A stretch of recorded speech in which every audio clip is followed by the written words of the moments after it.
Hello and welcome to 5 Things Friday.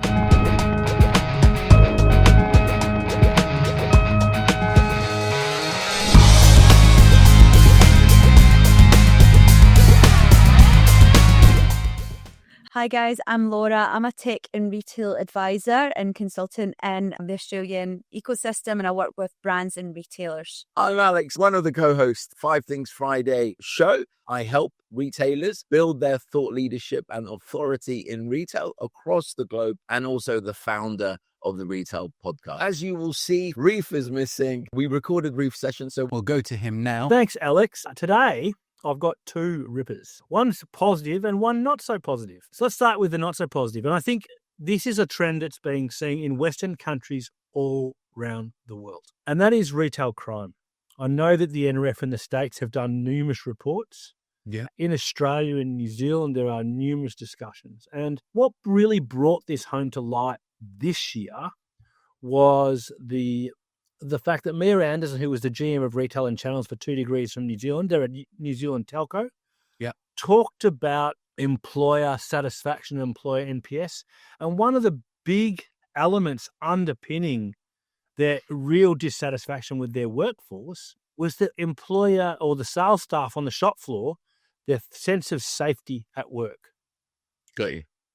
And what was fascinating was that, you know, some of these stores had to have safe rooms. We're talking about a telco retail outlet. Wow. Right? Yeah. Right? The anger and abuse towards it. And they would do, what do you call it? A employee NPS, right? Employee NPS, that sort of stuff. And they were getting feedback like, some days I feel unsafe at work. Some days I feel I might die at work. Yeah. Now, is your job worth dying for? So that's pretty full on. So they went through a whole transformation of their business and it led to huge uplift in profitability and performance. Yeah. You know, based on addressing this issue, which is retail crime and violence and threats and abuse.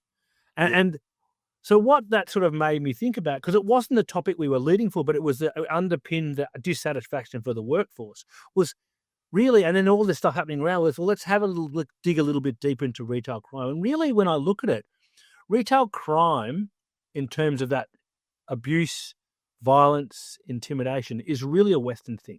So you're seeing it in the States, you're seeing it in the UK, you're seeing it in Australia, you're seeing it in New Zealand, but Asia, not so much. And so, you know, if I put Australia and New Zealand into context, in 2024, Australia witnessed 66% year-on-year growth in weapons-related incidents in retail. Violent and serious events rose 30%, with threatening incidents climbing 39% year-on-year from 2024. In New Zealand, you know, the increases were smaller, but, you know, weapons-related crime in retail rose by 10% and threats by 14%, and that's according to Retail Asia. Yeah. So there's some really big lifts here. You know, we're talking about organised, and then things like organised shoplifting, external theft, you know, aggressiveness from shoplifters. All those things are really going off the scale. So that's really, but it is when we talk about retail crime, it's not an Asian thing, it's a Western thing.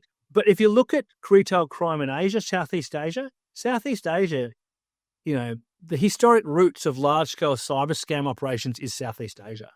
So syndicates operating in, you know, from Thailand, Myanmar, you know, more remote zones like Laos, Cambodia, you know, are often sitting in the Southeast Asian region. So it's a really different type of crime, you know. Yeah. This is a technology and a scam and a skimming type activity. Yeah. Whereas, you know, when in those Western countries, there's actually face-to-face confrontation. Yeah. So really really culturally different markets. What's countering that is you're seeing some really, really intensified crime enforcement in financial and organised crime.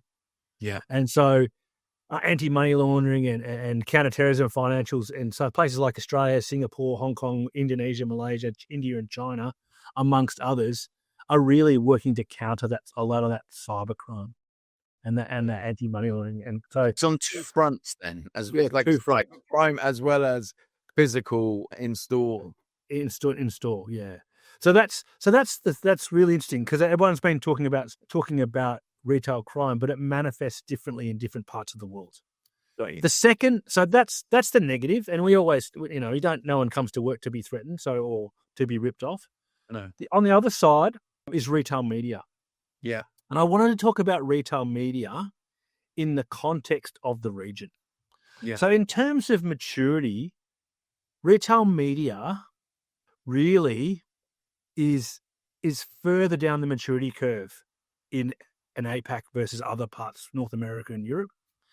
But the retail media networks like Shopee, Lazada, Carousel, Grab in Asia, eBay in Australia, they're really starting to push that growth, and they're the ones they're the centers of the growth for retail media, and we're looking at probably growth of between 8 and 11% year on year from now 2024, and they reckon retail media network spend will surge by about 73% over the next 7 years to 2030. So that's a lot.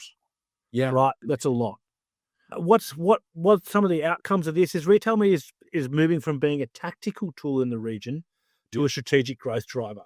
And what that means is it's transforming physical stores into measurable, scalable advertising channels. Yeah. Okay. According to Moving Walls, and this is the reason why it's important and it's been recognised that 87% of people who are making purchase decisions are making it in store in that last mile environment. Yeah. So retail media in store is more powerful than probably any other decision-making media. Yeah? Yeah, I think, is it the ultimate conversion tool, right? Is it the ultimate uplift cross-sell tool? From what you're saying, maybe it is one of those strong tools. I think it's very category specific. I think that, if you're walking in the store and you're buying a car versus buying a bottle of booze, it varies dramatically. Oh no, but this is about influence at point of sale. Correct. We are creatures that, what we're taking in is influencing how we think. So I think I can see how retail media definitely for cash-strapped or margin-stricken retailers is such an important element. 100%.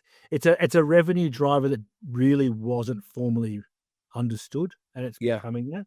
And I think we talk about retail media in terms of the state of Asia Pacific. Australia definitely leads the way in terms of maturity and deployment and analytics.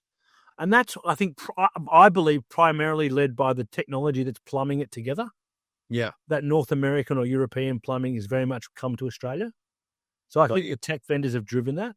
Yeah. Southeast Asia, as I said before, is catching up really rapidly, and that's driven by those retail media networks, Lazada, Shopee, Carousel, Grab, etc. Japan is a real infrastructure first expansion. So it starts with transit and utilities integration.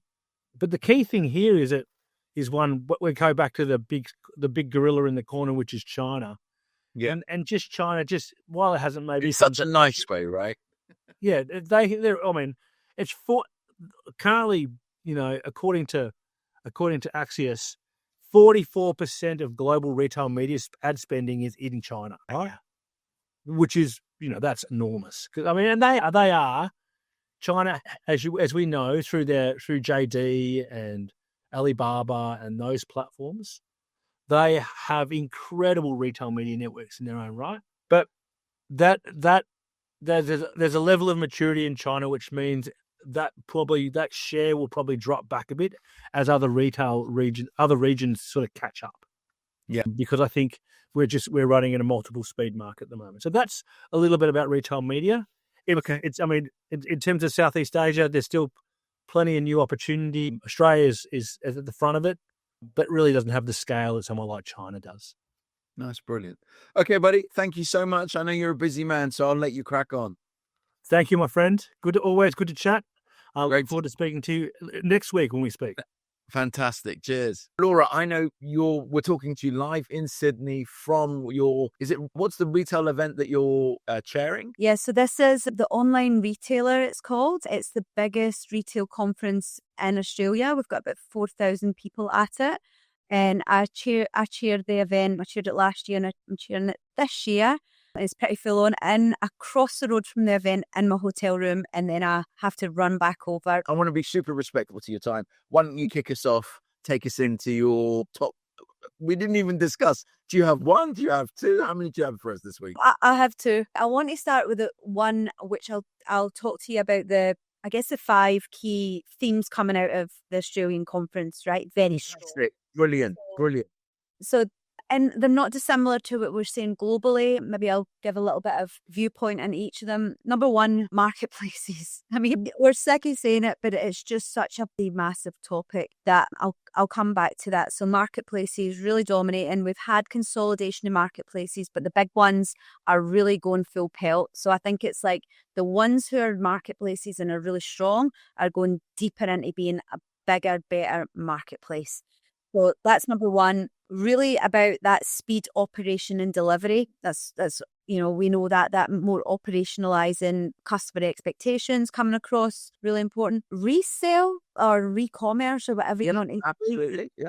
I feel like that came up a couple of years ago. It died down. Everyone and it's back up, but really still a massive opportunity and something that I think has been ignored and shouldn't be ignored.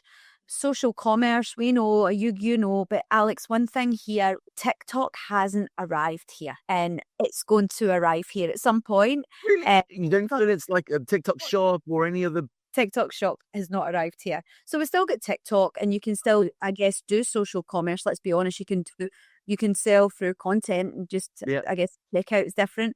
But TikTok shop is not here yet. Personalization and the explosion of Gen AI. Very, very similar to what we're seeing across the board. I think one thing I want to mention on it, but the one area as I've went through the tracks that is starting to be a bit of a red flag, and it's actually more for me to position what I do. I work with boards and C-suites. They tend to be more, not startups, they tend to be more established business models. And I think what I'm seeing is the divide is pretty wide between the content creator businesses and the more traditional business models. So there's, and I'm almost going, guys, you're lucky. It's almost lucky that TikTok shop hasn't arrived yet because we've still got a wee bit of time. We decimated, yeah. They've got to get their content strategy sorted. They've got to get social commerce. They've got to, I was listening to some more of that direct consumer brand that does global, and it's like test, fail, test, scale, and then that strategy on a page, and almost allowing people to experiment, but having that strategy on a page so that we have some kind of guiding principles. So they are the 5 key areas that are really coming across strong from this week at the conference. I got you. Now, the next one I thought might be good. Do you want me going to point 2? Yeah, absolutely. Fire away. I want to be able to get back to the show. So point 2, I thought it would be interesting to it was Roy Morgan did a report. I love when it's a wee bit more focused in this market, but I'll tell you the top 10 businesses that are dominating retail. So number 1 is Amazon. I know that's, you almost go, duh, but Amazon took a wee bit longer to scale here. They've been around before COVID, and this might be the first or the second year they're number 1. So we've got Amazon, we've got eBay, we've got Temu is number 3. Wow. Apple, JB Hi-Fi is number 5, Big W number 6, Kmart number 7, Maya number 8, The Good Guys number 9, and SHEIN. I call it SHEIN. I don't know how you pronounce it. SHEIN. Right. So three marketplaces there. And then some of the big guys, and obviously, Apple, massive. So Amazon continues to be the biggest share of online sales, but Temu and SHEIN have the biggest share gains year on year. That to me was a bit of an interesting one. What else have I got to tell you? In the last 12 months, Amazon's dominance they've got in revenue in Australia, it's 3.8 billion. Yeah. And the Prime members have went up by 1.1 million in 1 year. So they're making a lot more traction. SHEIN and Temu, 3 billion in sales. It was actually, I wonder if this was an Australia Post report that they've just released. And one of the things that they said is that customers are discovering products. 47% of shoppers are discovering products on marketplaces. I'm wondering, it might not just be the 3, it might be generalized across that, but it got me thinking, it's like, we know that marketplaces are dominant, but it feels like we're almost moving into a place where can you even avoid being on them? Yeah, it's a really, really difficult. I think it's a really difficult choice for retailers because it's like I'm damned if I do and I'm damned if I don't, because it affects my margin, it affects the data that I got, it affects. But then if I'm not there, my competitors, yeah, exactly, my competitors, and I think this brings it back to why retailers really need community, really need their own brand, really need their own content to be able to stand out from the plethora of choices. Yeah. You know, obviously, if you're going to Temu and SHEIN, it's like Amazon in the old days. You're going for price and convenience. You want that low price. You want it quick or within, within whatever. And so delivery becomes a real thing. But if you don't need those two, then what else is going to make you stand out? Like I've always said, they're a frenemy. They can be great if you use them the right way. But now when I'm seeing that number of 47% of search results are starting on a marketplace, you're almost going, it's not even a should you, shouldn't you? Are we becoming a you need to? The choice isn't there. And one of the interesting things as well, like retail media, as we know, is a big topic. We know that the reality is it's only the big players that can do retail media effectively at the moment. Yeah. And how do you do retail media on these platforms? You have to be a seller. It's locked. You have to play with these platforms. On the flip of that, I think there is a way you can always twist it any way you want, right? When I think about it on the flip, these guys have they know best practices in the core. They know how to do fulfillment. They really challenge a business to be better and do better, and potentially leveraging these platforms' excellence. You can focus on what we spoke about: brand content, making better products, sustainability, what you're doing with your resale market. But I'm letting it land. That it's not new, but it's just landing a little bit different when I think about the numbers coming through. I think you know what the challenge for me is now becoming? Because like on Monday, I recorded the Middle East show. Yesterday, I recorded the US show with Jill, who's the SVP of content, NRF, is the maturity of the consumer. And sometimes we forget that. And so you're talking about marketplaces. We're talking about AI search, where people's discovery starts on an AI browser, then ends up, or an AI app, then ends up on the e-commerce buy page. Shopify, for example, when I interviewed Bobby, the CRO, he was talking about how people have just got to get used to that. I think that's the wonderful thing of doing this show and working with people like yourself. There is a lot of hand-holding that needs to happen. And sometimes when we talk about these themes, we talk about them as absolutes. And it's not an absolute, it's a journey. And I think what people need is that sort of beacon of light. And I guess that's what you are and what we'll become in terms of... Well,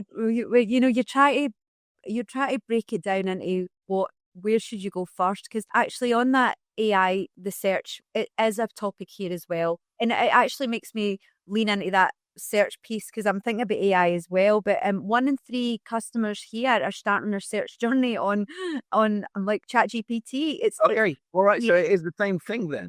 We're seeing it as well. So yeah, like that was one of the stats that I had read. I can't remember the source. Yeah, don't worry. 1 in 3 people are starting their search, whether it be they're looking for outfit inspirations. That's it. Yeah, they're there already. And then you go to the buy page. So what that means, and the implication there is that retailers need to be spending more time and energy on their product pages, making sure that those product pages are absolute. And you can almost, not that I'm suggesting, you can almost forget the UI or CX and say, forget that, because we know that search is no longer going to, discovery is not going to start with us. But then that's why the beautiful thing that I try and highlight in the UK show is the amount of content creators or the amount of brands that are content creators, because that's how they stand out in the noise. And again, at Cannes that Jill was at, they were talking about, or Jill was telling me that for the first time in all the times that she's been there, you've seen these small content creators be as big as a voice as these big powerhouses. And I think that's the shift that we're seeing. You know, Alex, what I said in the stage when I was finishing, I had been with the big guys doing a panel. I was with the Country Road Group. Who else was on it? Freedom Furniture, very big retail groups. Yeah. And the next presentation, it was a brand called Baby Boo that is a direct-to-consumer brand, 120 countries. And Australia's probably becoming one of the smaller markets. And I actually went up and went, can we do secondments?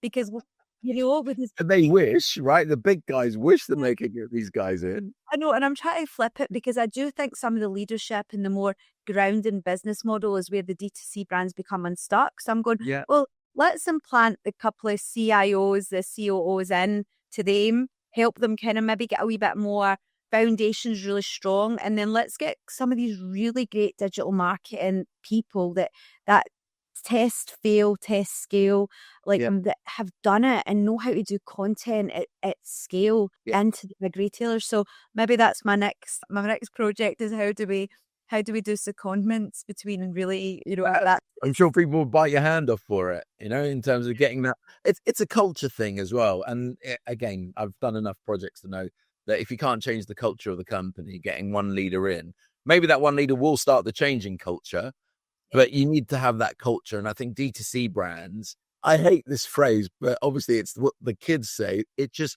hits different, right? I would never use that language, but that's what the language I hear people saying, right? It is different.